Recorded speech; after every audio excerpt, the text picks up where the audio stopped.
In this episode of the Buckland Valley Goldfield, we take you to the Quartz Reef mines and we show you one of the large, robust and most significant remaining artefacts on the Buckland Valley field.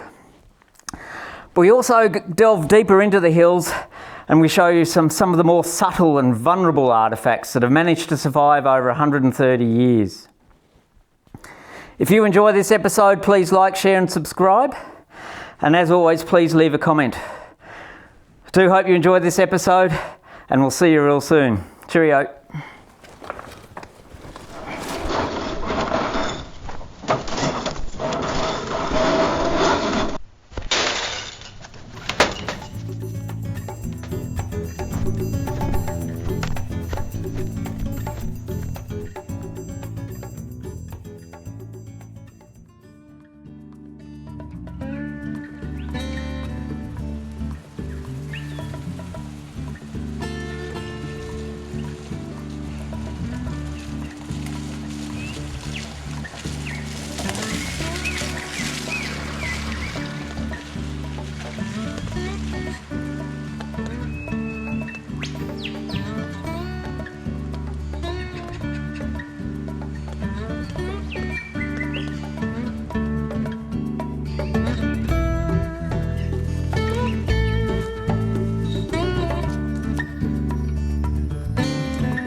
January 1858, this hillside was the focus of the Buckland population with the discovery of the rich alto quartz reef. Lumps of quartz like this one were found to be studded with gold. A trial crushing of 1 tonne was taken down to Myrtleford and it released 13 ounces of gold. The focus of the majority of the European population now was turned from the alluvial gold to the gold trapped in the white quartz reefs. The Buckland was in the grips of a quartz mania.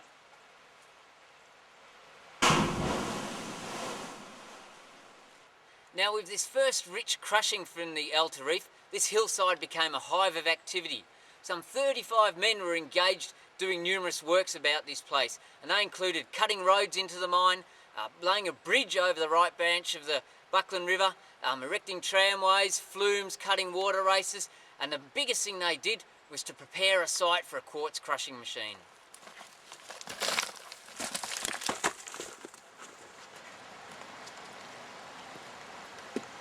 Now with a cloud of dust hovering over the altar, another rich reef was to be discovered on the hillside opposite, and that was to be named the Nelson after the discoverer of that reef.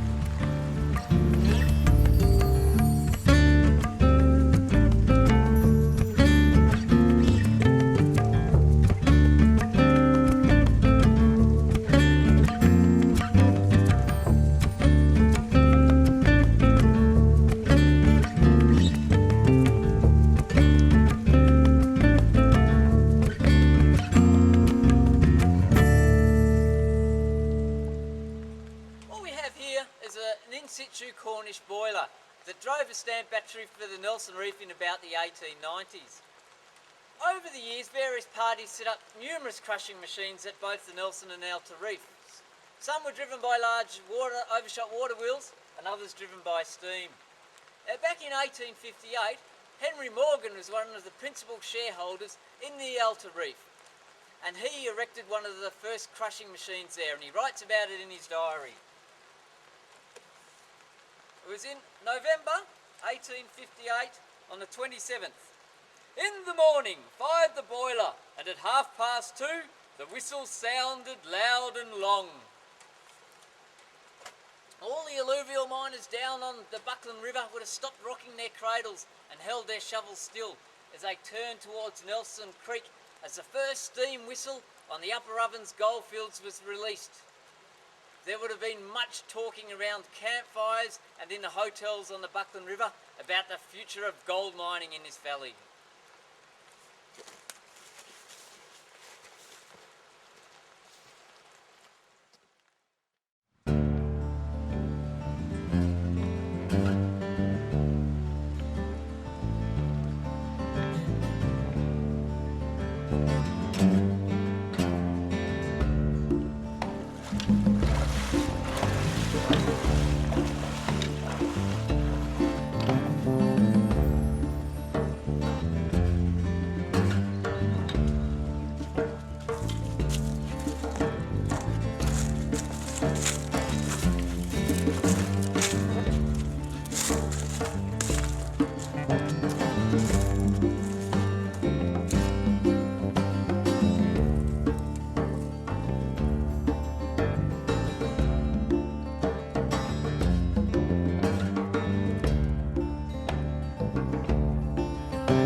this is really good. This obscure mound of earth is actually a large pile of battery sand.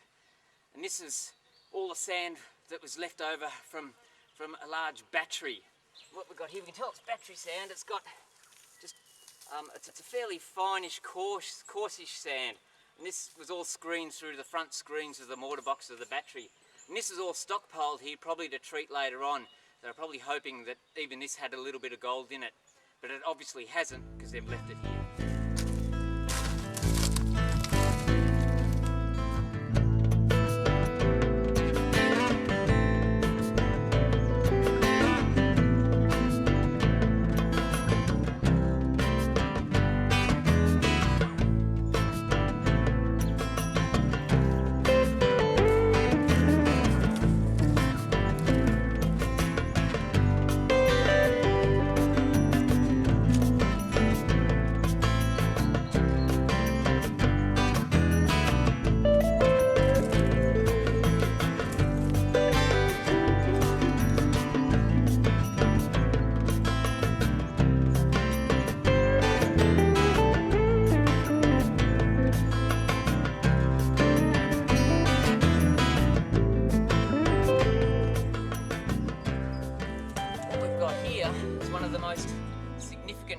Mining relics on the Buckland Goldfield. This is actually a large stamp battery that crushed many thousands of tons of gold-bearing stone and produced probably several thousand ounces of gold. This is a very old battery, but it was actually set up quite late on the Buckland field. Now I'm going to take a bit of fox soup on this one and be a bit cunning and not disclose where this site is. And you're going, good on you, Swifty, we want to know where it is. Unfortunately, this site's a little bit vulnerable to pilfering, and there's a lot of artefacts that may get knocked off. But if you do a bit of research, you can probably work out where it is, but I'm not going to disclose the site of this at all. Because you can see all around here we've got basically the whole battery set up. Now this battery is actually driven by a large water wheel, and that's down over here.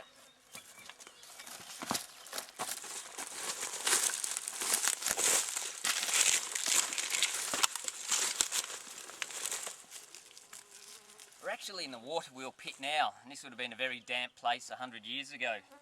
This large heavy shaft here, which would probably weigh close to a tonne, supported the central axis of that water wheel. And we've got here the hub plate where the timber spokes came out in that area. When you come into places, any historic site, the only thing you should take are photographs.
Well, we're up around the Miners' Right area, and I want to come in and have a look at some of these small group of Quartz Reef workings in this area. There's something really special that I want to see if it's actually survived the fires, and if it's good. If it's destroyed, I'll be pretty devastated, but let's go and have a look at this special thing I want to have a look at.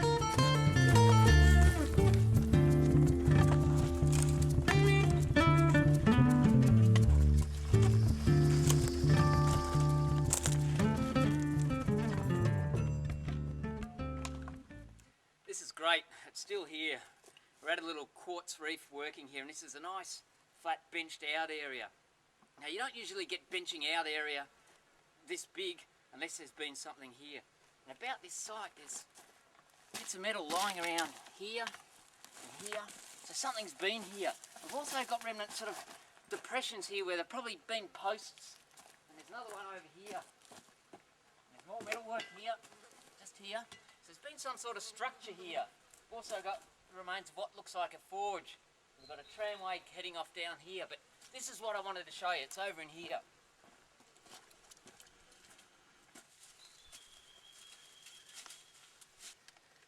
This is fantastic. We've got a timber door that locked up this workings and locked all the gold away so no one could get into here and pinch any of the gold bearing stone. And what we've got painted on here, that says no admittance except to bona fide proprietors or employers or something. Can't quite make out that last bit, but this has all been hand painted, and this bit's all in that nice hand script.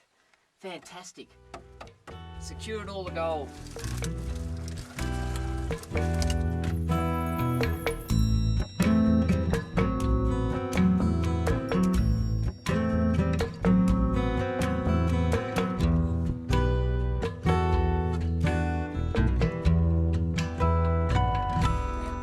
Just in here are some things that have been placed probably, 80 or more years ago. And I'm going to bring them out. I don't usually do this, but I want to show you what they are.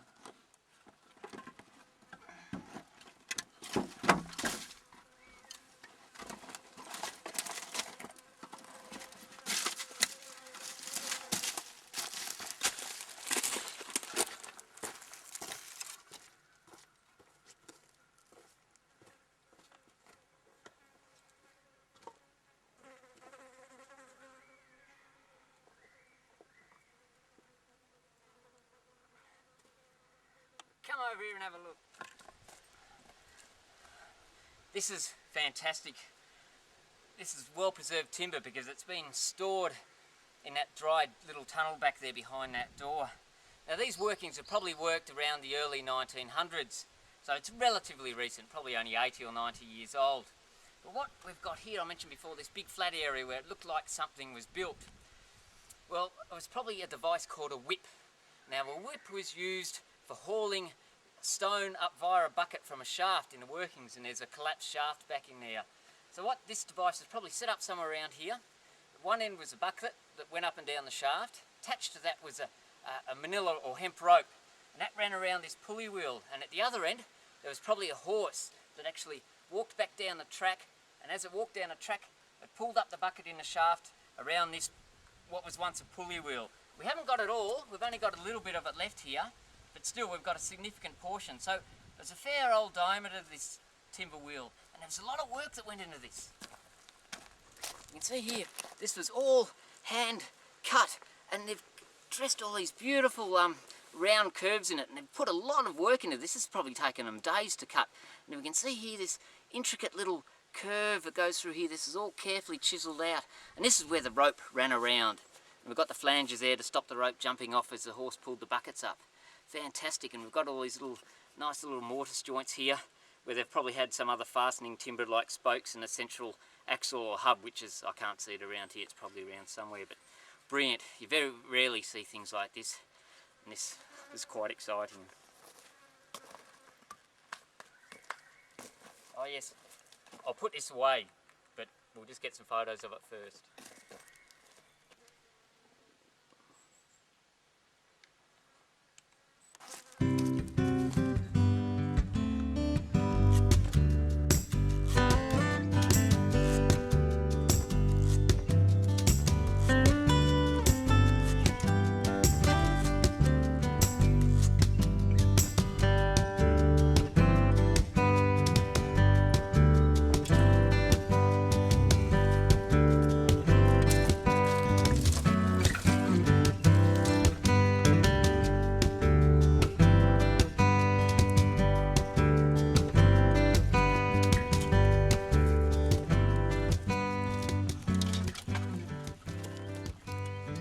Group of quartz workings, we're seeing lots of little interesting artefacts that tell a story about this site.